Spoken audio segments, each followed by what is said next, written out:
Hi guys, आपका स्वागत है आपके अपने show MKJ talks for investment इन हिंदी में।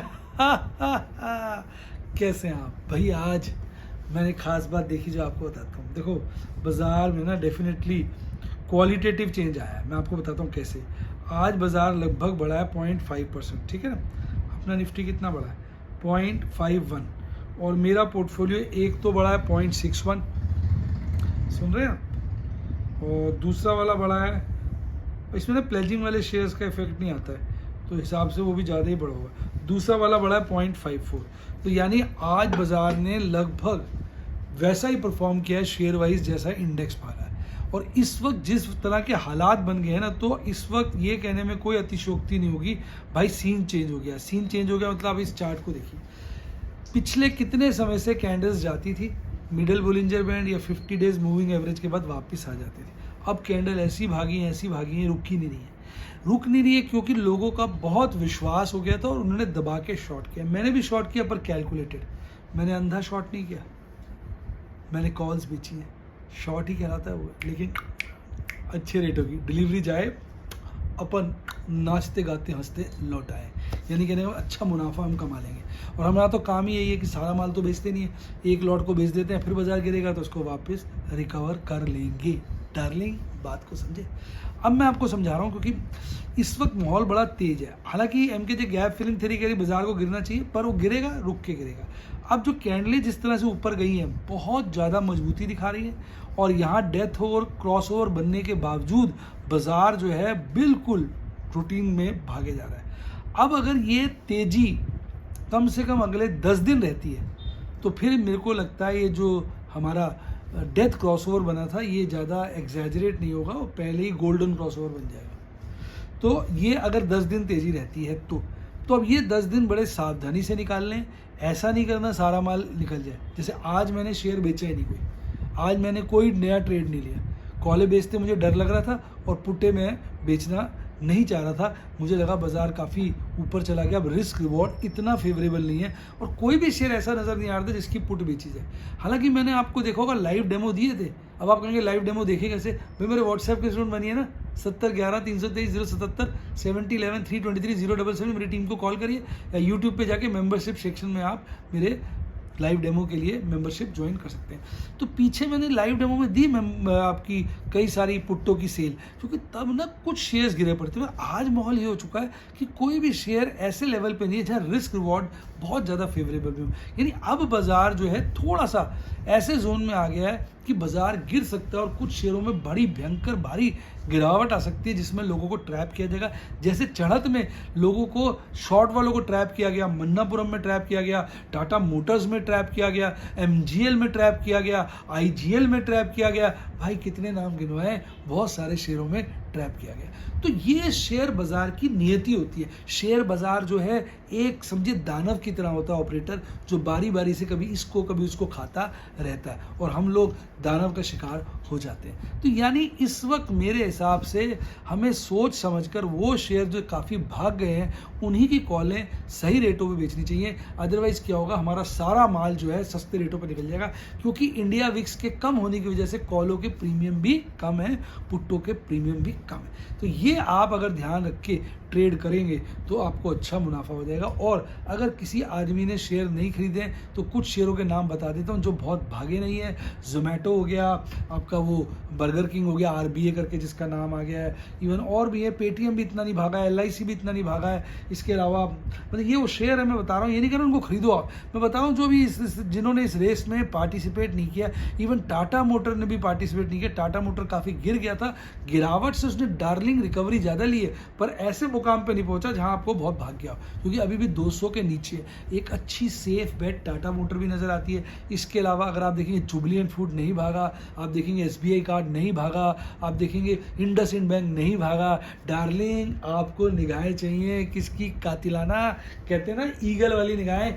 Gone are bulls, gone are bears, eagle is the winner darling, let's be clear. यानी ईगल बनेंगे तभी आपको ऐसे शिकार मिलते रहेंगे। पर फिर बोलूँगा इन शेयरों में भी 3-4% की अपने लोअर लेवल से बढ़त आ गई है। अगर आप बिल्कुल लोअर लेवल पे खरीदने वालों में से हैं तो फिर आपको वेट करना पड़ेगा, क्योंकि आप अभी खरीदेंगे तो थोड़ी गिरावट से घबरा जाएं तो कोई फ़ायदा नहीं है। यानी मैंने आपको सारी बातें समझा दी, शेयर्स भी बता दिए कौन से शेयर्स हैं जिन पे आप निगाह रख सकते हैं जो अभी चले नहीं है। अगर आपको लगता है बाजार इस वक्त लंबी तेज़ी के लिए तैयार है तो ये जो शेयर्स मैंने गिनवाए ये भी हमें अच्छी रिटर्न दे सकते हैं। लेकिन अगर आप देखेंगे आज एक्सट्रीम ग्रीड में गिरावट देखने को मिली है। इंडेक्स गिरा है 75 से गिरकर 72 के आसपास आ गया। हालांकि अभी भी हम एक्सट्रीम ग्रीड के दायरे में, और बाजार में ऐसा नहीं होता है एक तरफ चलता है, इंडेक्स का भी फर्क आता रहता है। अगर आप देखेंगे आज यूएस डॉलर इंडेक्स में हल्का सा फॉल है तो छोटा सा फेवरेबल है।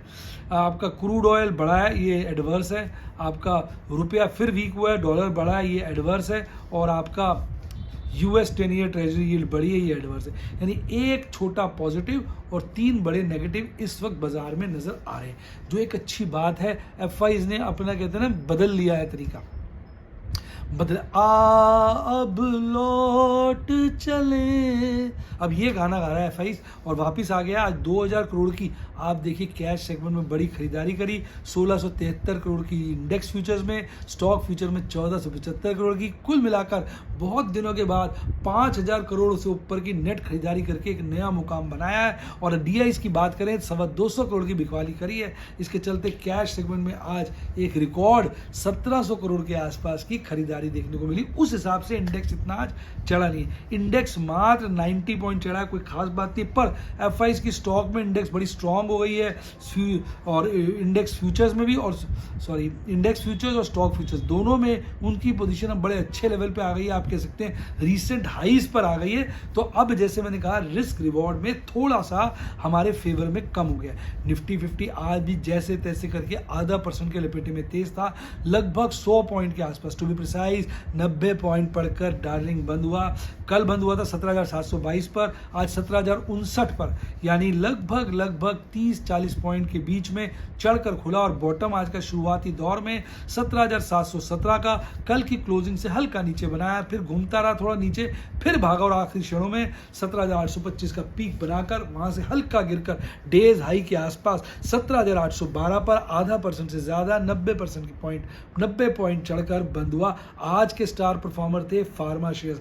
कोविड के बढ़ते केसेस के चलते फार्मा शेयर्स में तेजी देखने को मिली। आप देखिए Divi's lab, doctor Reddy's lab आज भागे हुए थे। बजाज ऑटो भी बीच में उछल गया। बजाज ऑटो काफी अच्छी बढ़त दिखा चुका है, ये साला मरा पड़ा था, अब एकदम भाग खड़ा हुआ है। अदानी एंटरप्राइज, आइशर मोटर, कोल इंडिया, इन्फोसिस, अब लोगों को फीलिंग आ रही है लेफ्ट ओवर की। फोमो हो रहा है, फियर ऑफ मिसिंग आउट, और यही लोग जब फंसेंगे तभी बाजार गिरेगा, जब तक नहीं फंसेंगे तब तक बाजार नहीं गिरेगा। Power grid, NTPC, Nestle, ONGC, UltraTech cement, HUL और एसबीआई ऐसे शेयर थे जिनमें गिरावट देखने को मिली। अच्छी गिरावट मात्र पावर ग्रिड और एनटीपीसी में थी, बाकी सब नेस्ले को भी जोड़ लो, बाकी हल्के फुल्के गिरे हुए थे। हम इस चार्ट को डिस्कस कर चुके हैं। अगर हम बात करें किस इंडिकेटर की, एवरेज वाले इंडिकेटर्स की, मूविंग एवरेज वाले इंडिकेटर्स की, तो वहाँ बाजार काफ़ी खतरनाक दौर में दिख रहा है।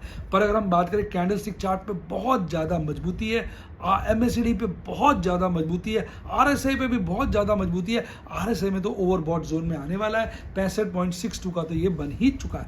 अगर हम बात करें ऑप्शन चेन एनालिसिस की, तो देखिए कॉल राइटर्स जो हैं वो अब जो है कहाँ बढ़े, यहाँ बढ़े, यहाँ बढ़े, यहाँ बढ़े, यानी 17,800 ऑनवर्ड बढ़ गए हैं। पुट राइटर्स कहाँ बढ़े हैं, 17,800 पे, 17,700 पे कम हुए हैं, 17,600 पर, 17,500 पर, ऊपर के लेवल पे बढ़े हैं, नीचे से थोड़ी पोजीशनें हल्की करी हैं। और अगर मंथली की बात करें तो मंथली पे अभी भी टिकाव वही है, कहाँ पर 17,000 पे पुट का ओपन इंटरेस्ट हाईएस्ट है और 18,000 पे कॉल का ओपन इंटरेस्ट हाईएस्ट है। और इसके चलते अब देखिए पीसीआर जो है वो 1.24 हो गया वीकली, पर वीकली कल एक्सपायरी है, तो अब मरते वक्त पे क्या बोलें, अब कल क्या होता है। पर मंथली वाला पीसीआर भी काफी स्ट्रॉन्ग 1.28 के लपेटे में आ चुका है भाई, जिसके चलते बाजार में बुलिशनेस का माहौल पूरा क्रिएटेड है। निफ्टी बैंक जो कल 1.25% के लपेटे में चढ़ा था, आज भी अपनी इज्जत बचाता हुआ 200 पॉइंट के आसपास 0.5% से कम बढ़कर बंद हुआ। कल 41,366 पे बंद हुआ था, 41,426 पे खुलता है, लगभग 60 पॉइंट ऊपर। खुलते ही आज का बॉटम 41,332 पर कल की क्लोजिंग से नीचे बनाकर फिर ऊपर की तरफ भागता रहता है। आखिरी क्षणों में 41,610 का पीक बनाकर उसके आसपास 41,557 पर 190 पॉइंट से ज्यादा 0.5% से कम की तेजी के साथ बंद होता है, जो अपने आप में खास बात है। आज का स्टार परफॉर्मर HDFC बैंक था, ICICI बैंक था। अगर ये दो बैंक भाग जाए तो इंडेक्स को बढ़ने से कोई नहीं रोक सकता निफ्टी बैंक क्योंकि इनका वेटेज निफ्टी बैंक में सबसे ज्यादा है। और जब HDFC बैंक का और HDFC का विलय हो जाएगा, मिलन हो जाएगा, मिल जाएंगे तब मैं समझ नहीं पा रहा कि HDFC बैंक का वेट कितना ज्यादा हो जाएगा। बहुत लॉप साइडेड हो जाएगा हमारा निफ्टी बैंक का इंडेक्स। 5 शेयरों में तेजी, बाकी सब में गिरावट। फेडरल बैंक सबसे ज्यादा गिरा था, हालांकि 1% से कम की गिरावट थी। जो मैंने आपको इंडेक्स जो मैंने आपका कैंडल्स का चार्ट की डिस्कशन की थी निफ्टी 50 में, बिल्कुल सेम आप देखिए निफ्टी बैंक में भी नजर आ रही है। हिसाब से इसको गिरना चाहिए, अब देखते हैं कब गिरेगा। MACD चार्ट पे फुल टॉस स्ट्रॉन्ग, RSI पे फुल टॉस स्ट्रॉन्ग और कैंडलस्टिक चार्ट पे फुल टॉस स्ट्रॉन्ग। बहुत अच्छे माहौल से ये गुजर रहा है, सीधी सीधी बात है। अब अगर हम बात करें ऑप्शन चेन एनालिसिस की, तो देखिए यहाँ पर कॉल पुट राइटिंग बढ़ी, यहाँ बढ़ी, यहाँ बढ़ी, यहाँ बहुत ज़्यादा बढ़ी। 41,552 पे बाजार बंद हुआ, इसको बेस पकड़ लीजिए। यानी इसके लेवल तक, रिसेंट लेवल पे सब पे बहुत ज़्यादा बढ़ी है, इवन इससे आगे भी ज़्यादा बढ़ी है। अब कॉल राइटिंग सिर्फ यहाँ बढ़ी है, बाकी सब जगह घटी है और यहाँ बढ़ी। यानी कॉल राइटर्स इस वक्त थोड़े से मुझे लग रहा है घबराए हुए हैं, और पुट राइटर्स ने देखिए कितना ज़्यादा PCR को कर दिया है 1.57, जो कि टोटली साफ नज़र आ रहा है ओवरबॉट है। पर ओवरबॉट आखिरी दिन में तेल लेने जाता है। अब कल तो गेम ही खत्म होना ना, कल ऑपरेटर क्या गेम खेलता है देखते हैं, इसीलिए मैंने आज कोई ट्रेड नहीं लिया। देखो कभी कभी ट्रेड ना लेना भी एक प्रकार का लाइव डेमो होता है। कैसा लगा डायलॉग कमेंट में बताइए। और मंथली PCR देखिए गिर गया, यानी मंथली बाजार बेरिश है, वीकली इस वक्त स्ट्रॉन्ग हुआ पड़ा था। देखिए कितना विरोधाभास है। तो समझदारी क्या, कोई ट्रेड मत लो, शांति से बैठो। कहते ना रामलाल बस्ती में आग लगे बस्ती में, भैया आप मस्ती में रहो, बस्ती में आग लगने दो। आग जब अच्छी फैल जाएगी, जब समस्याएं विकट हो जाएंगी, मौके अच्छे हाथ आएंगे, तो डार्लिंग अपन छलांग लगा के इसमें घुस जाएंगे। अच्छा डीमेट अकाउंट है नहीं है तो लिंक डिस्क्रिप्शन बॉक्स में, उसी से खोलिए और हमारे टेलीग्राम चैनल के प्राइवेट चैनल के सदस्य बनिए। और टेलीग्राम चैनल जरूर ज्वाइन करिए, जिसका लिंक डिस्क्रिप्शन बॉक्स में। तभी तो आपकी जीवन में हरियाली आएगी और आप दौड़ेंगे, भागेंगे और आगे बढ़ेंगे। इसी के साथ साथ bye, God bless you, happy investing. और आप स्टॉक मार्केट के डार्लिंग बेताज बादशाह बने।